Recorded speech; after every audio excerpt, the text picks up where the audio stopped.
Hi everyone, my name is Zichao, a PhD student from Meg University and affiliated with Mingla.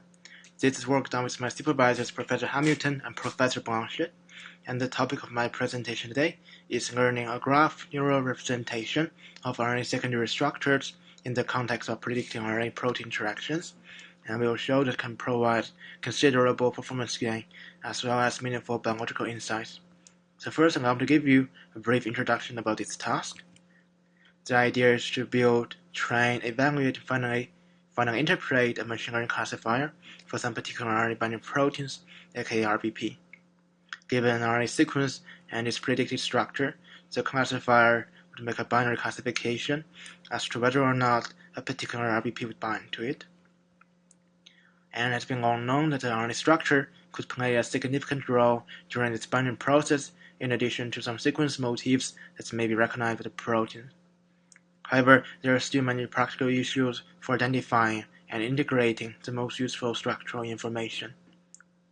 Therefore, the goal of this study is to identify and better integrate RNA secondary structural information into the predicted pipeline, and in particular for in vivo RBP binding prediction.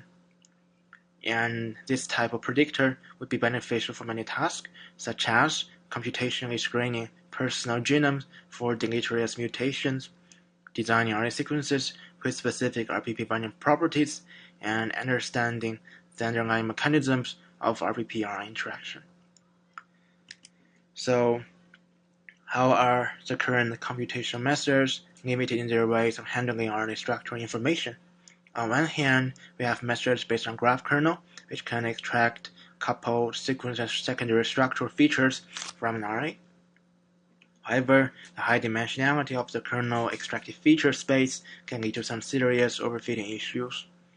On the other hand, we have multimodal-based methods that can process sequence and structural information with different components of the model, such as having a neural network looking at a sequence and another neural network looking at some annotated structures.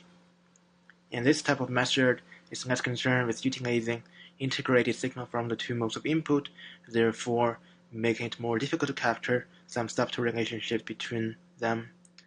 However, this type of method is in general more flexible at extracting features. Okay, so to address the concerns mentioned earlier, we choose to learn a graph representation for RNA secondary structures inside this entrant differential framework usually referred to as the GRL. And the core ideas of GRL is to encode structural properties of the graph into the low-dimensional embeddings on a hierarchical level, such as on the node level, on the motif level, and on the graph level. And quite recently, GRL has been successfully applied to many tasks, such as learning community structures in social networks, inferring protein function in a protein-protein interaction network, and learning structural representations for some chemical compound molecules.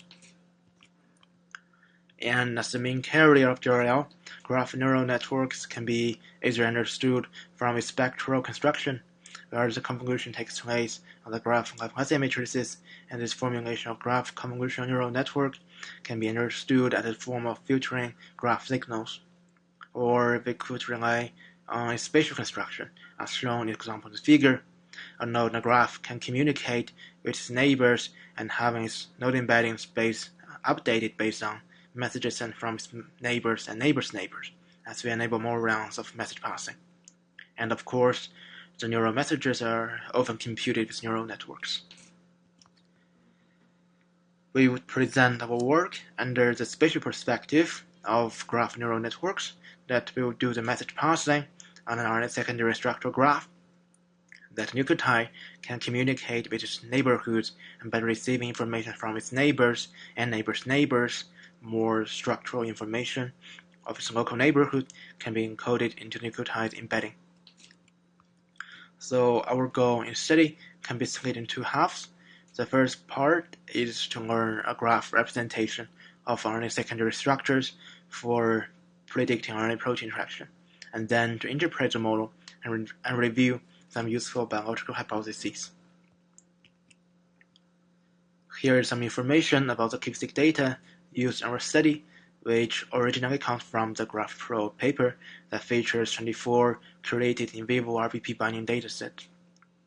In click-seq experiments, RNA bound by a given protein of interest is identified by an immune precipitation procedure, followed by sequencing of the bound fragments and the mapping of reads into the transcriptome.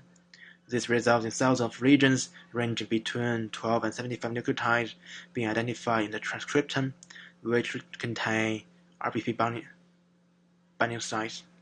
And these will form our positive examples. And adopting the original terminology from the graph plot, we also refer to the sequences as viewpoint regions, and to ensure that we can capture all the relevant sequence and structural context. Each viewpoint region is extended upstream and downstream 150 nucleotides. Also, following the graph plot paper, we use a set of negative sequences which are simply randomly selected among regions that are not bound and similarly extended in both directions, like the positive sequences. Later, during the development of our predictive system, we noticed a certain unexpected and undesired artifact at both ends of the viewpoint regions. We call this the border artifact, and it has been identified across all Park-derived datasets and 3 hit-clip datasets. As previously reported by the Wonger group, this artifact is caused by the sequence specificity of the restriction enzyme used to cut the DNA prior to immune precipitation. For example, in the ZZ37B Park-clip datasets, as shown in the figure, there is a very high frequency of guanine at the beginning and at the end of viewpoint region, and this is typical of Park-clip and hit-clip datasets. Such border statistic, however, does not occur in the negative sequences. So without doubt, such artifacts are prone to be exploited by powerful machine learning classifiers as a simple cue to tell positive sequences apart from the negative one, while eluding the presupposed task of learning useful protein binding hypotheses. To address this issue, we introduced a simple debiasing technique that simply randomizes the nucleotide at the affected positions. We do the same thing to negative sequences as well. And we can actually demonstrate the impact of such border artifacts on some method that has been published earlier on this dataset. We show the difference in ROC-LC, average for cross-validation, when the model is trained on bias, that is uncorrected data, and then tested on either uncorrected or debiased test data. Here in the table, we can see that deep learning approaches are particularly sensitive to such border artifacts, therefore calling for the necessity of the removal of such border artifacts or somehow shielding such information to the model during the training process. So, having generated a properly debiased version of training data, the few remaining technical points to be specified are the representational choices for learning the node and graphing of embedding in our secondary structural graph. First, to account for the uncertainty of RNA folding, we use RNA fold to compute the base pairing probability matrix, hence capturing the ensemble of possible structures for the given sequence. Then the input of our graph neural network module is a nucleotide sequence and the corresponding base pairing probability matrix, which we use as a probabilistic graph agency matrix representing ensemble of probable secondary structures. And this slide illustrates the core component in our graph neural master partition model that updates the nucleotide embedding based on information passed from its neighbors and iteratively, so that the nucleotide can receive information from its more distant relatives, so that the final nucleotide of embeddings would be richer in the sense of having broader structural information. And quite notably, we have neural messages passed along the RNA backbone, which is very similar to performing one-dimensional sequence convolutions. On the other hand, we also have neural messages coming from the base pair nucleotides, with base pairing probabilities modulating the strengths of the possible nucleotide connections. And having learned the low-level embeddings, the final component in our model is to aggregate this information along the RNA backbone into a single graph of embedding.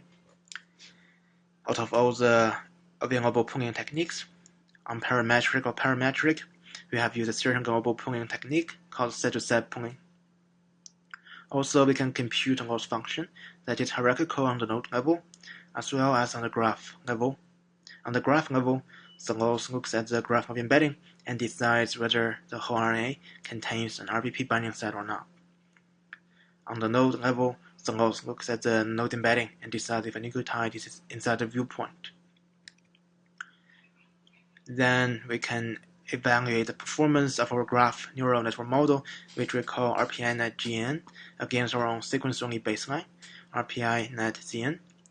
We have also included a number of baselines from the literature that are IDBE, GraphPro, and MDBM+. Overall AUC scores are averaged with tenfold cross-validation, with each model being trained on 9 folds of debiased data and tested on the 1 remaining fold of original data. Also, literature baselines are retrained in this fashion, except for MDBM+.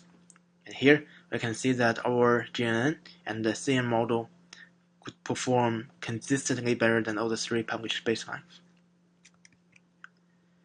When comparing our GNN model to our own CN baseline, we notice that in 4 RPP datasets, the performance gain by including RNA secondary structures is more than 1% higher, indicating that the GNN model is particularly beneficial for the 4 RPPs marked by the red bounding boxes, where the RNA structure may have played an important role.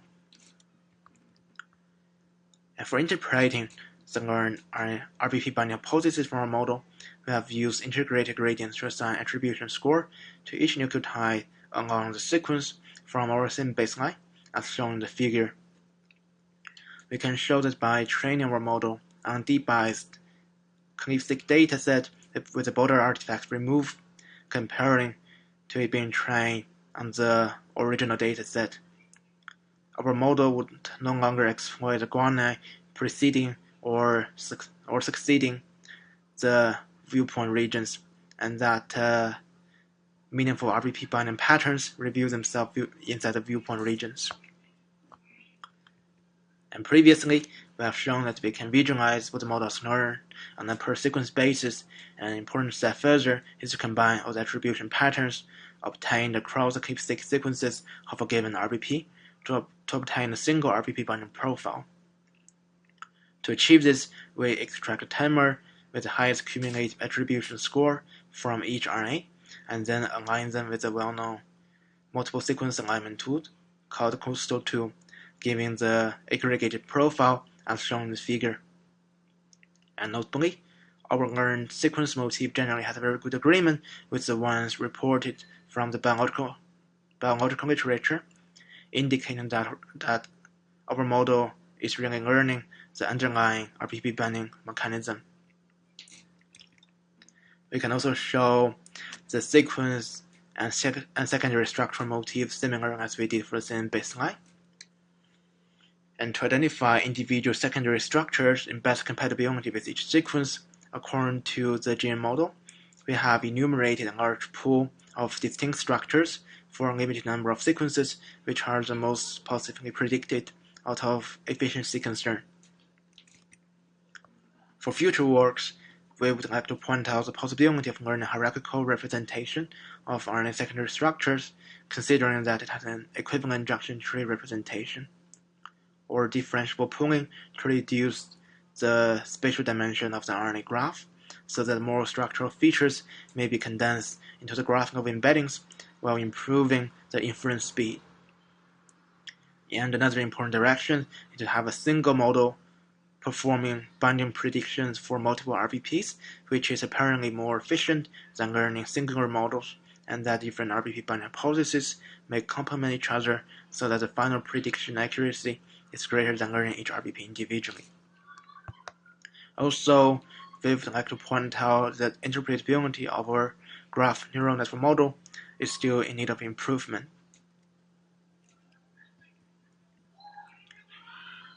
Thank you for listening to my presentation. I would like to give my special thanks to my supervisors, Professor Blanchett and Professor Hamilton. I would also like to thank my collaborators, Carlos Fezzi, Yang Lin, Dr. Li Kuye, Professor Li, and Professor Wang Jitzfiu, for their suggestions and for proofreading my manuscript.